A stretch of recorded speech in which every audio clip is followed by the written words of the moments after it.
Good morning, good evening, good day, and welcome to the AskWeldon Show, episode 242, Networking in Esports Without Living in LA, plus Impulse and Anger Management. As you know, I take questions for this show. This is the AskWeldon Show. My name is Weldon, and this is the show where you ask me questions, and as you can tell from today's title, we have questions about content marketing, building brands, starting business in esport, getting jobs, as well as, of course, my field of expertise, which is sport and exercise psychology, or in this case, esport psychology. I'm currently in the TSM house, as you can see by the excellent posters that Max makes behind me for the TSM Legend Series, and I am here coaching for a couple weeks while we're trying to finish out the split strong. And so the trip kind of got extended. So now I am basically trying to do my daily show, but while I'm here in the house, instead of having it delayed till I get back to Finland with my computer. And to do that, I stole the manager's laptop. So thank you. No other big announcements. You can contact the show by calling in at anchor.fm/Weldon Green. Once again, the URL for that is anchor.fm/Weldon Green. Just go there, raise your phone up to your head, call in your question, and I will get to it. Almost 100% guaranteed. There's only been 2 questions I've ever cut that I didn't like, and they were both kind of troll questions. The rest of them were all fantastic. So we will get to your question at some point. I'm about 6 days behind on questions right now, so expect when you call in that you'll be on next week's show, since this is a daily show. Also, I'm doing a little bit of a fast. If you want to know anything else about that, it's all going to be documented inside my Patreon. So just go to www.patreon.com/mygamesweldon. I just put up the first post that has a little bit of like how the day went, my morning measures, my evening measures, what I'm eating, and I'm going to talk about why I'm doing it kind of as it goes along. So check that out. That's in Patreon, using the Patreon lens too. It was just kind of like a Snapchat story dealy bopper that you can get if you're a patron of somebody on Patreon. And that's it for announcements. Let's jump into the show.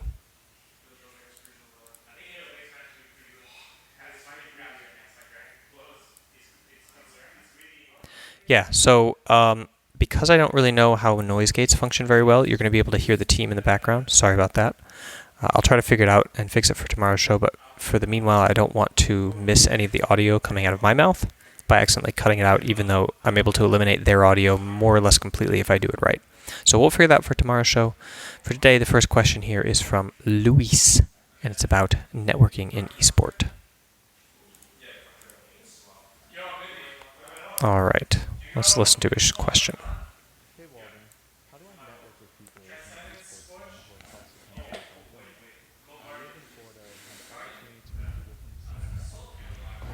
Hey Weldon, how do I network with people in the esports scene who are across the country in California?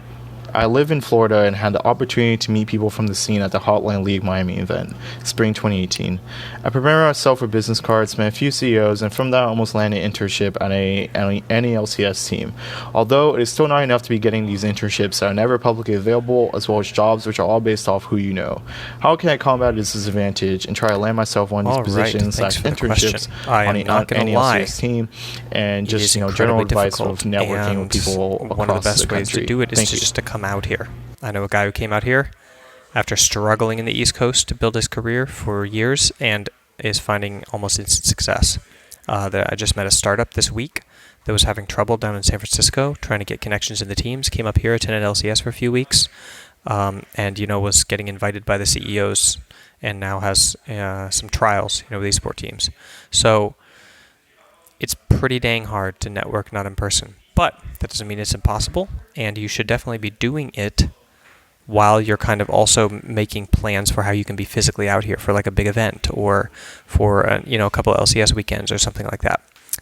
Whether or not that means you have somebody who's a friend in town and you find a job out here for 3 months and you sleep on somebody's couch and just go to the LCS every single weekend for a whole season, or whatever that means. For you should be thinking of that long term. But then in the short term, how to network online, there's really only 2 places, LinkedIn and Twitter.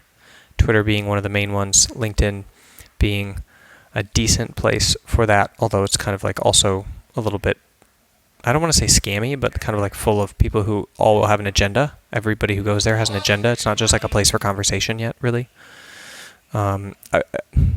obviously there are people there who are there for conversation, but then I would say it just feels like everybody's there because there's an agenda also. So yeah, anyway, Twitter is a good place for that. You need to find a way to do constant commentary specific to your specialty or expertise related to the teams that are going on, like the teams that you want to network with.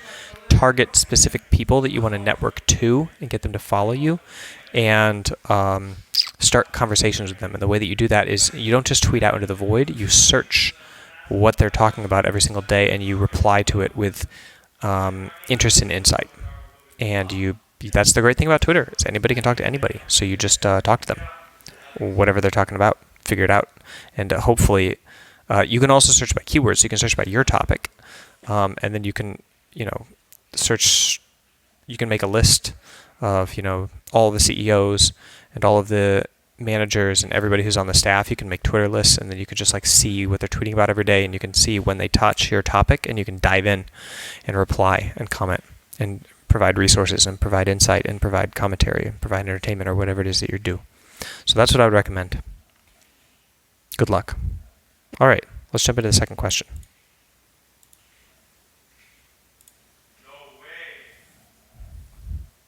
What? Oh, that was the end of the question. Sorry. Hello. Throughout my life, I've had issues. While not majorly deteriorating, it has gone. Hello, Weldon. Throughout my life, I've had issues keeping my impulses in check. While not majorly life deteriorating, it has gone to the way in numerous occasions. Such as in games, I tend to get impatient and go for the high reward, high risk options instead of being mindful and patient. In life, I procrastinate sometimes upwards to numerous hours at times before I finally truly get to work. I would rather prefer sweets and vegetables. Those kinds of instant gratifications, I always had trouble managing this in the long term. How can I discipline myself daily to stay mindful and plan and patient for the long term? Thank you, Weldon.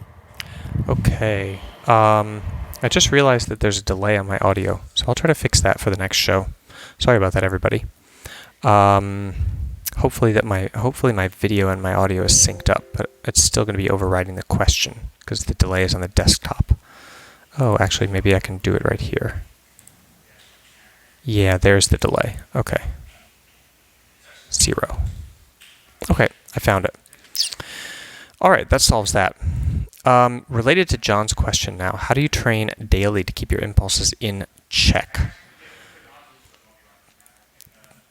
The answer to this is really kind of like the answer to everything. What I mean by that is this is the constant struggle. Your actions are either driven by kind of like your own volition in terms of you make a choice, right, when you do an action. So of course there are reflexes where somebody hits your knee and you kick out, or you touch something that's hot and you pull back, or somebody swings at you and you blink and duck. So, well, actually you blink. The ducking probably is not so much a reflex and more like a trained, like a choice. So anyway, because you're afraid.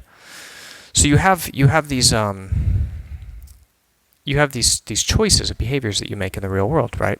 And they're driven by something. They're either driven by they're driven by some sort of decision-making framework, okay? And that decision-making framework is a compass. It's either pointing towards a specific value that you have, that you're taking the action towards, or pointed toward a specific emotional state that you're trying to absolve or resolve. And it can be powered very swiftly by an emotional state, or very swiftly by some sort of like value or training. So the way that you keep your impulses, or the way that you train yourself on a daily basis to like control your impulses, is very much the same system you're going to be using your entire life to kind of decide what decisions that you want to make logically, or based on a like a destination or a preset set of values, versus just kind of obeying your emotions all the time. Not that there's anything wrong with that. I mean, they were programmed for a specific reason, to keep us alive and to improve our natural selection, but they don't always function that well in the modern era in terms of like guiding what it is that we should be doing. So yeah, I think that wherever you are in life, you have a certain level of difficulty with deciding to follow your values instead of your impulses. For example, if you're a heroin addict, it's very difficult to not take heroin and to do something else. And if you're not a heroin addict, it's very easy to not take heroin and to do something else, right? So difficulty level increase for heroin addicts who need to not take heroin. If you don't have children, it's a lot easier to go to the gym. If you do have children, it's a lot harder to go to the gym. Difficulty level increases. So your emotional capability is your emotions are kind of strong or stronger, but your ability to control the impulses and take the actions that you need to towards your values is harder to pull off, is more difficult in the face of that. So I think that when I teach people how to do this, it revolves around a specific framework, which is to identify your values, key into like motivational moments in the day to get to feel what it's like to kind of like obey those values, look at what it is you sacrifice in servitude of your emotions, understand the costs and consequences of like obeying them versus obeying what you really want to do, and just building up a kind of like argumentation that you have towards those actions. And then at the very root of it is just doing it, essentially. You just make a rule and you follow it. You want to control your impulses. They're not really impulses, okay? This is the scary thing when we get right down to it when I'm working with people. I don't break this on them right away because, first of all, they don't understand it. And second of all, they don't believe it. Third of all, it's just too scary. But you don't have impulses. You just have choices, okay? You are actually just making choices, and you're obeying your emotional states to do that.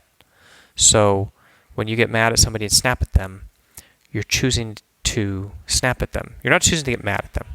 You might be a little bit. Like you can kind of tone that down a little bit in terms of like stopping the biofeedback loop that builds up from frustration to anger, right? But you're choosing the behavior.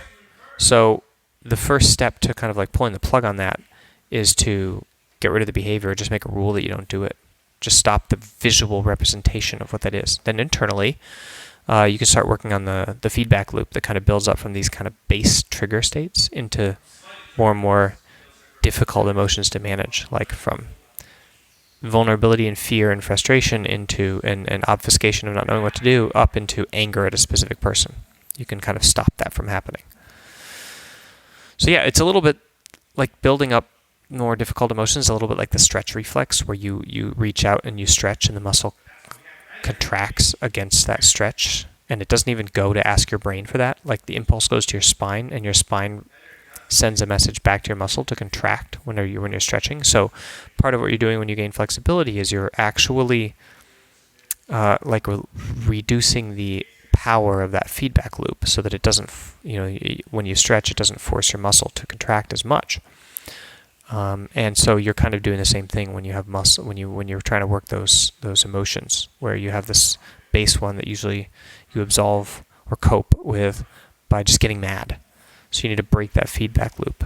Stop getting mad to cope with that emotion.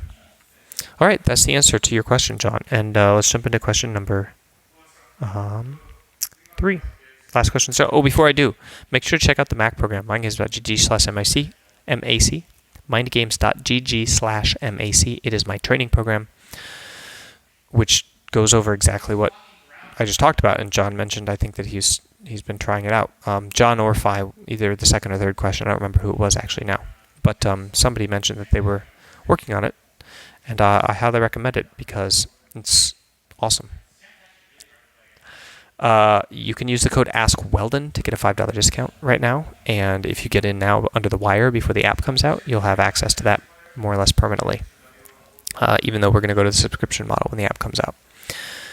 Okay, second thing is, you should check out my Patreon, patreon.com/mindgamesweldon. I just posted my first post there for my 5-day fast that I'm doing. So if you're interested at all in kind of like behind the scenes stuff, in what I'm doing with this fast, in following along in Patreon Lens, in getting access to my private Discord channel, in supporting me with the same amount as you support on Twitch. So it's basically like a Twitch subscription or a YouTube subscription. Pay $5 a month, and you get access to the private Discord and the emotes there.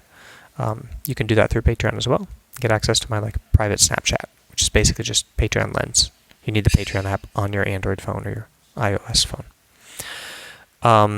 Yeah, and I'm doing this fast. You can read more about it there if you're interested in things like fasting or nutrition or fitness. That's pretty much what my Patreon is going to be about, because that's what I do on my social media behind the scenes. So when I go to the gym, talk about what I eat, why I eat it, etc. All right, so on to the last question. Hi, Weldon. In an earlier episode, I recall you talked about motivation without emotion, where a viewer who no longer felt angry or used that anger as a driving force in their training struggled to stay motivated. I wanted to ask a question from the opposite perspective, where I find that emotions such as anger and frustration tend to take my focus away from my training, distracting me from concrete skills, awareness, and kind of, staying mindful to the task. Now, I'm still making my way through your Mac program, and I'm sure a lot of this is addressed there, but I wanted to pose the question regardless. Let me know what you think. Thanks for your time. Okay. Thank you very much, Fi, for the question. So, I guess this is not that different in terms of the answer that I would give to the second question. But we can go maybe a little bit more into the emotional aspect of it. So, essentially, I want you to think about the controlling of emotions, first of all, as the regulation of emotions instead, and think of it in terms of not being able to control at all the initial arise of whatever emotional state you have. So you're going to have a base emotional reaction to stuff. And the real problem comes with the coping reaction to that. So your body or your brain then wants to solve that thing by taking action. And it activates like a kind of like a program in the brain that launches you into a set of physiological, and like action-ready responses to tackle that task. So anger, increasing your flow of adrenaline, making you ready for fighting and this kind of combat, for running away. Fear, kind of constricting your veins, making sure that if you get a wound, that that you don't bleed as heavily. So there's these kind of triggered emotional pieces of software that you then use to cope with this initial reaction to a situation. And those are the things you want to delink from, like being frustrated online, which clearly you don't need to run away through the jungle or prevent yourself from bleeding. So you need to make sure that you can have the initial encounter, be mindful during it, be aware of what's happening when it's happening, and then kind of like calmly deal with the outcome of that in your mind logically, and so therefore condition or weaken the response that you have that makes you hyper frustrated. And this is difficult when you're a teenager, probably most difficult when you're young, and it gets easier and easier as you age up until your mid to late 20s, when you have a more mature brain. And but it also keeps getting harder too, because life keeps getting more complex. You start with just one thing on the table, like yourself, and then you add more consequences. So you have all of a sudden relationships, and then all of a sudden you have long-term relationships. Then you have kids, pets first, and then you have kids. So it kind of gets more and more difficult to pull off the same thing as you increase the difficulty. But my basic starter pack for how to do that is that you have to be able to get into that spot between when you have the initial triggering and when you start reacting to it. And you need to get in there with like a kind of either a logical argument to like fight against it, be like, no, not this, blah, blah, blah, because blah, blah, blah. Or you need to get in there with a detachment, like a cognitive diffusion, where you disassociate yourself with that reaction and you just kind of observe and you breathe and you carry on and you focus back on the moment, the present moment, in a non-judgmental way, and you let that fade without reacting to it. And that's how you do it. So best of luck. And thank you, everybody else, for tuning in for the show today. I'm keeping it short and sweet because, like I said, I'm doing this fasting thing, so I have to get some more sleep. So I want to do the show very quickly. Scrims went late, so we're starting late today, and I wanted to finish it off fast. And hope that it was useful to you. And see you tomorrow night, same time, same station, with the AskWeldon show. Make sure to tune in on Twitch, twitch.tv/MindGamesWeldon, if you want to catch it live and chat. Good night.